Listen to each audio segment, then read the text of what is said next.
Hello, everybody. AM 1230 WJOB. I'm Jim.E.Dedelow, host of the morning show here, and you know that. But also, once a year, I get the honor of sitting out at the Hammond Sports Hall of Fame, and here we are in 2015. I get another inductee into the Hammond Sports Hall of Fame. If you watch college football on Saturday afternoons, then you know this guy's handiwork, although you may not know him, because the less you see of him, the better the job he is doing. How does that sound? And that is John Kouris. He is an impressive playing career at Hammond High, right where we're near here, class of 1964, and he played football at Western Michigan University, class of 68, a respected high school and college football official beginning in 1973. In 1990, began officiating Big Ten games, continuing on the field for 20 years and moving to the replay booth now. He called the 2006 Texas USC NCAA championship game, if you remember that, Big Ten title games and numerous bowl games. Congratulations to John R. Kouris. John, thanks a lot. Thank you, Jim. This is actually a personal honor for me, because I remember you on the field when I played as a high school player. Absolutely. And you were the dean of officials then. So how does that feel?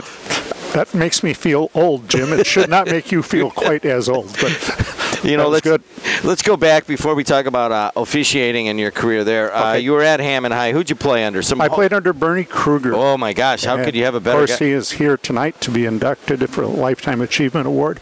And my line coach, I was a lineman and linebacker, my line coach was John Friend, who has really been a mentor to me and got me started in officiating. I know he's regretted that from time to time, but he was the one who gave me my first opportunity and actually encouraged me to do so.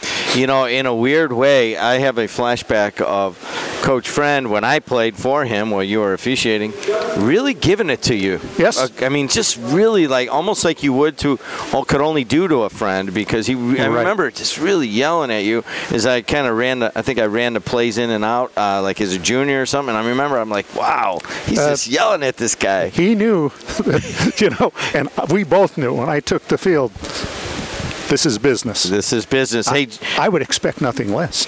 You were at Hammond High in the early 1960s. What was it like? It was incredible. It was a time of, really, I would say, a golden age of Hammond High. We would average 8,000 to 9,000 people a game. It would be standing room only at the old Hammond High field. We played Morton there my junior year. I think there were 11,000 people, they said. Game went down to the wire. Morton had a great team, and they won the state championship the next year. We won it my junior year. So those are really wonderful, wonderful memories. It was really the best. I haven't seen anything like it. I know they talk about Massillon and Midland, Texas, and I'm not saying this was better, but I am saying from our perspective that was just the same type of unbelievable competition, crowd support, excitement. Now, you played in the early 60s. What position? I was a guard and linebacker. And who was your backfield behind you? Oh, it was good. It was John Boyajian, who is a member here of the Hall of Fame. Gary Love, who was, I think, finished high in the state in the 100-yard dash. Chuck Duncan, who was also a member, and the year before would have been a fellow by the name of Joe Cadle, who was terrific, and Bill Enoch's other people, and Ronnie Sims also. Tell us one thing you remember from Bernie Kruger that you've carried through your life.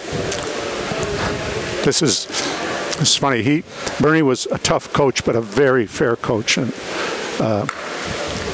we were having a really bad game. We were up at playing at Clark, and we went to the bus at halftime. You didn't go into the locker room, went to the bus, and I remember Bernie saying, I would rather not be in a foxhole with you guys if there were a war, because you guys are playing like you're a bunch of gutless wonders. Thanks for keeping it clean, because ultimately this gets put on the radio. Yes. I'm like, he better not say it. You saw me struggling for words. Okay. We went out and won the game in the second half. Oh, really? Yeah. I will never forget that. He said, I would never want to share a foxhole with you guys. It was pretty funny. And we knew he loved his players, and we loved him. John, you went on to be a big-time official in the Big Ten. A lot of pressure in those situations. What did you learn here in Hammond that helped you through all that? You know, Jim, you don't start out as a natural official. Nobody is a natural official. And what my background did was gave me a work ethic that was really unparalleled. I just kept coming back and coming back. Before I got into the Big Ten, I think the 3 or 4 years before I got into the Big Ten, I did over 100 games each of those years. That's not easy to do. You're officiating Sunday morning, and I would be remiss if I didn't thank my wonderful wife, who maybe you had in school at Munster. Yes, She was a teacher. I remember that. Yeah. I never had her, but I remember that she was teaching there at the time. And that would be a little uncomfortable, actually, when you might have... Actually, you called me for a safety one time that I still remember was an incorrect call. Probably, but... No, I just... after I looked at the tape, I go, all right, well, maybe he's right. I did catch it at the 2 and run in, but they intercepted it at the 2 and ran in, and I thought you could do that, but evidently not. But you're a lawyer by law, by profession, but you went into this. I mean, and now you're in the replay booth. How do you like that? I miss the combat of the field, to be very honest. I don't want replay to take over the game. Sometimes I know we have people who think it does. I would rather not see us have many more incursions into the game. There's so much money at stake on these games that it's perfectly natural that you want everybody to be right. You want the calls to be right. But we're not robots, and there comes a time when you really have to let the game be decided by the players and the officials on the field. Those guys are good. They're really good.